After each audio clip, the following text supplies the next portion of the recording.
Speaker कौमी assembly और PTI के मुनहर्रिफ रुकन नूर आलम खान दौरान इजलास आमने सामने आ गए। कानून साजी पर नूर आलम के एतराज पर स्पीकर राजा परवेज अशरफ ने कहा कि यहाँ कानून साजी हो रही है और आप अचानक जाते हैं। नूर आलम बोले, हम अपने बच्चों को क्या सिखा रहे हैं, बिल पर बिल पास कर रहे हैं। मनशियात बेचने वालों की सजाए मौत खत्म करने की कानून साजी कर दी गई। आइस और हेरोइन बेचने वालों की सजा में नरमी कर दी। सीनियर रहनुमाओं की गैर मौजूदगी में अजीब कानून साजी हो रही है।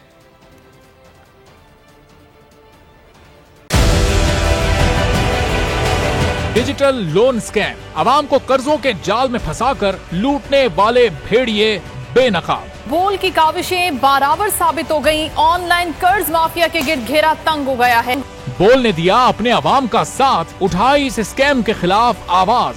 बोल की डिजिटल लोन स्कैम के खिलाफ आगाही मुहिम की सबसे बड़ी ट्रांसमिशन 59% आवाम ने देखी अपनी स्क्रीन पर, क्योंकि बोल है पाकिस्तान का नंबर 1 न्यूज चैनल। सब्सक्राइब करें और बेल दबाएं ताकि कोई खबर रह न जाए।